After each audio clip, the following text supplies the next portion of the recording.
Welcome to Sustainability Made Easy, the podcast that gives practical sustainability tips for your SME business. With me, your host, Jade Pluck.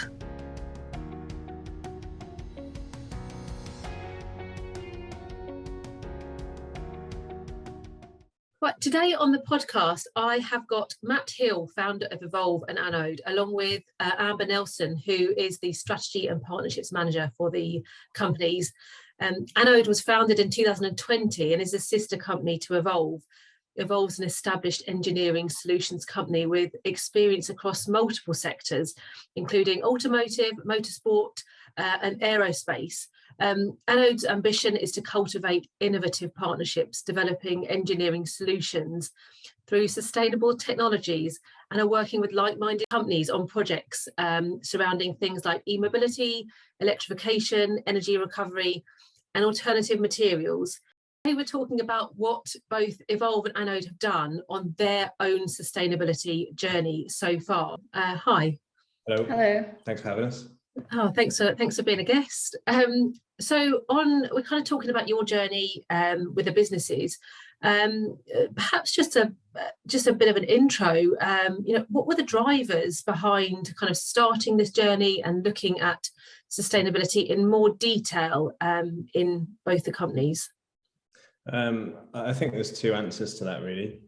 So Evolve, obviously the established engineering business, and the pandemic gave us a bit of time to sort of sit back and take stock of where we've sort of got to over the years in terms of our business growth and where we're going in the future and to what purpose we're doing what we're doing.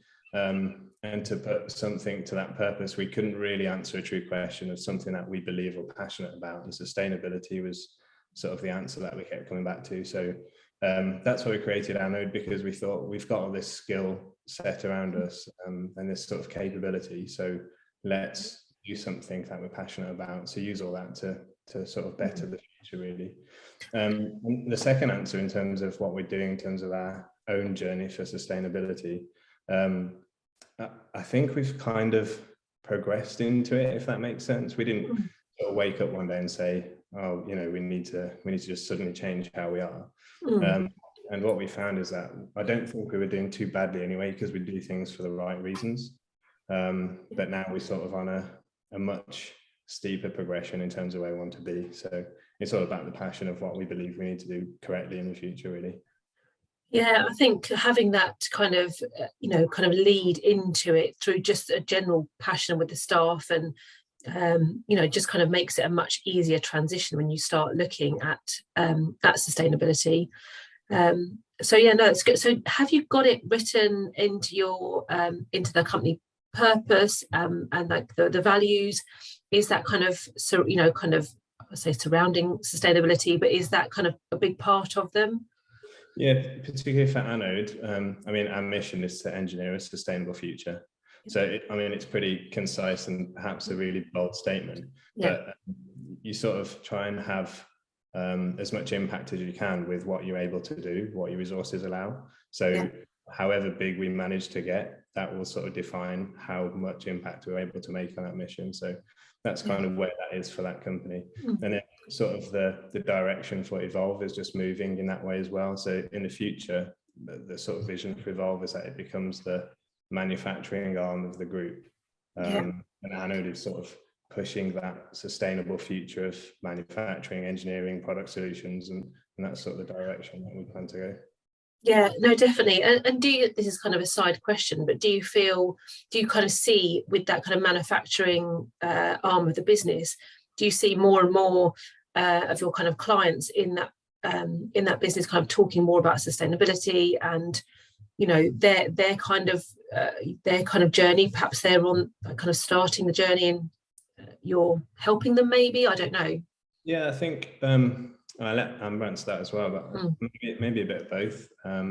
So some of our clients, like traditionally, aren't necessarily in a very sustainable area. So some of the motorsport companies we deal with, obviously traditionally that's not, in terms of internal combustion engines and things like that. But I think we've got a mix of people who are going in the right direction, so they're starting on their journey as well. And so perhaps where we are, we might be like slightly ahead in terms of what our intentions are and what we're doing, and we could have a positive impact on them.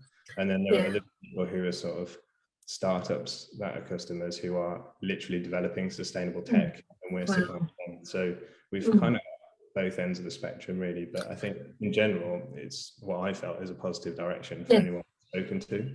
Yeah, certainly with some of our older customers who have actually since come to us in recent months to say, we're beginning down this sustainability journey and we want to engage with you on what we can surrounding carbon emissions and the products that we get.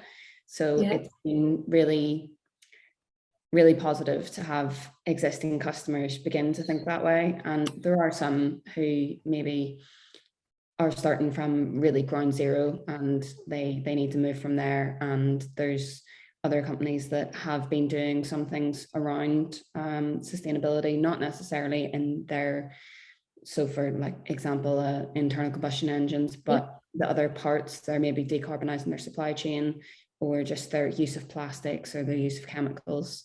So that's been really positive so far. Yeah, it's really positive. And like you say, I mean, even starting from scratch, just to hear that companies are doing that and starting to think about it, to me is a positive step anyway. So kind of then onto your journey, whereabouts are you on your journey? Are you looking at, say, your own internal operations? Can you give a few tips on things that you've done already that perhaps could help other listeners as to where you've started? Yeah, so we began a emissions accounting this year, and we were really pleased to see that our scope 1 and scope 2 emissions using the market-based method are zero, and that's through decisions that the company made with what Matt was saying as we've made a decision because we felt it was the right decision. And so we have electrified our fleet, and at the beginning of 2020, we thought about how we move forward, and by the end of 2020 we had sold off our internal combustion engine vehicles, and we now have an electric vehicle as our fleet vehicle. Fantastic. So that's how we have achieved scope 1 and scope 2, and we are in the process of highlighting our biggest impact scope 3 areas. So scope 3 is very wide ranging, and to get to the finest detail is very, very difficult because we need to engage with all partners and all products. And so we're focusing on our biggest hitters initially, and in future we hope to get to even finer detail. Yeah, I think you kind of made a good point there. With scope 3, it's so tricky when you have quite a large supply chain and also multiple kind of staff members, and actually to look at where you have that most impact and where you can make those changes in the first instance, I think is a fantastic way to start. So yeah, no, it sounds really, really positive. And how are your kind of, is your supply chain, the people you're talking to, do you find that they're kind of happy to start talking about it? Are they, they engaging with you on the subject, do you think? As we speak to suppliers, we are getting some really positive responses, some sort of not disinterested, but unaware responses. So people are, again, just at the beginning, and it seems that these questions surrounding sustainability are being asked more frequently as of this year, and especially with COP in Glasgow. And it's really pushing more people to thinking about it and thinking we really need to assess our own strategy. Yeah. And so it's been really positive to speak to some suppliers who we maybe thought we would have not been able to engage with as well, and actually they're further down the road than we believed. So that's been really good.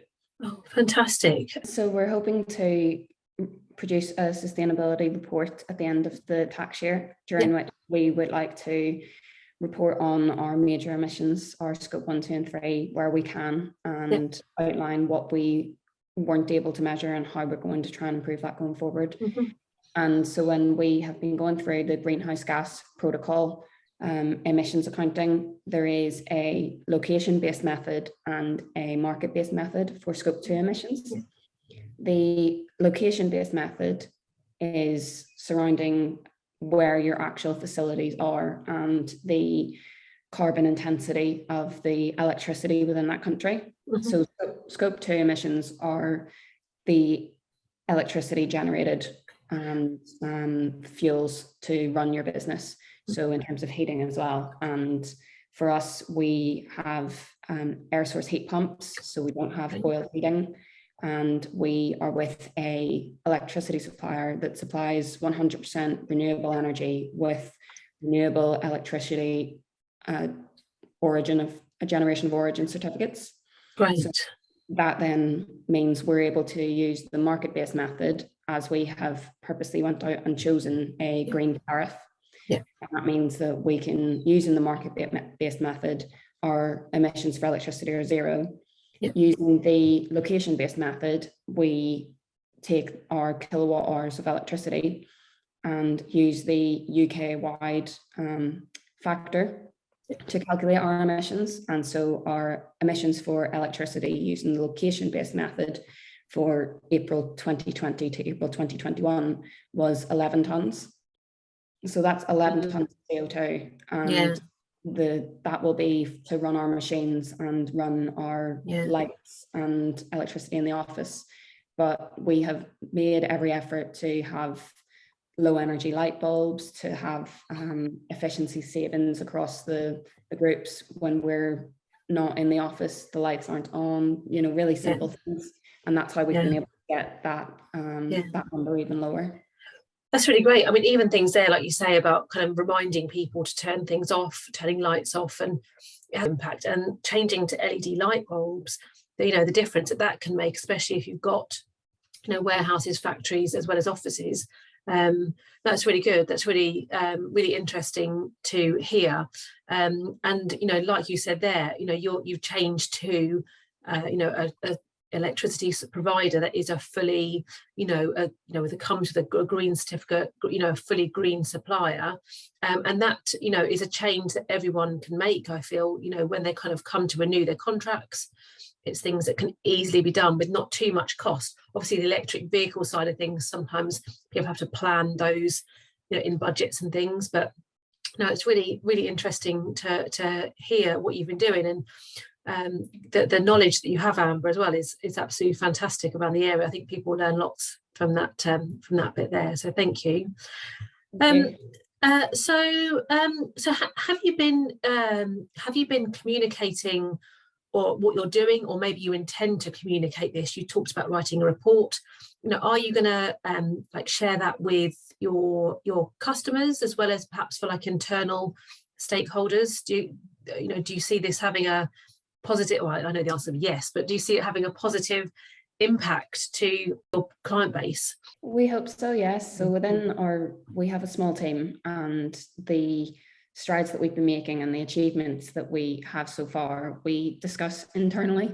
So we make sure that everybody is aware of it, and we hope that it, pushes us to be better and to do better and to hold ourselves accountable.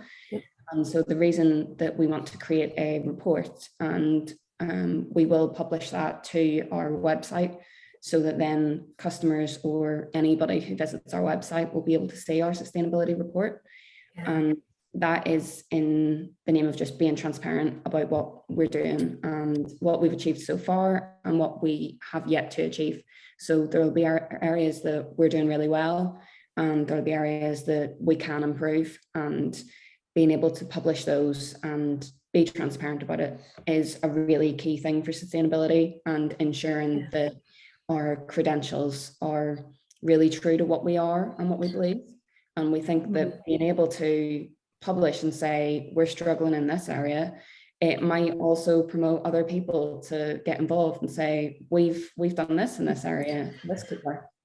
Yeah, I think you're right. Collaboration and sustainability is a huge thing. And like you say, to be transparent, and, if you set goals and they're not quite met some years, actually that's, it's fine. Other ones will kind of supersede. And to, like you say, have that transparency is a really, for me, a really authentic way to run a business, and to just allow people to engage with what you're up to. So no, honestly, it all sounds absolutely fantastic what you've been doing, and the journey that you've been on. Is there anything else that you kind of think that you might want to share? Any other tips that you have come across that might help other people? I think in terms of the electricity supply, that was a really easy win for us, especially as an SME, because lots of electricity suppliers do provide 100% renewable energy for SMEs. Larger businesses are probably not as easily transferred onto different tariffs, but it is doable, and there's lots of energy companies out there that are offering these. So I think from an SME perspective, that's a really win. And where our emissions accounting seemed a really daunting task to begin with, it actually hasn't been. It hasn't been a difficult process. We've found it quite enjoyable, and every time we've found something that is maybe better than what we thought, simply because we didn't have any knowledge on it to begin with, has been a really positive driving force. So in terms of conducting your own, I would say speaking to your suppliers, your customers, your supply chain, and engaging other people in that is a really, really good way, and a good tip, because it means that having that conversation, other companies may have thought of things or measured in ways that you haven't thought of. And it just means that you're able to really get a broad sense of what you want to do and how you're going to do it. Thank you. That's been really, really helpful. And thank you for giving it the time. I know you're really busy this month. So thank you, Matt. Thank you, Amber. It's been an absolute pleasure. Thank you very much. Thanks. Thank you. If you like this podcast, then do subscribe to my channel or sign up to my newsletter if you'd like to get an email notification when the next episode goes live.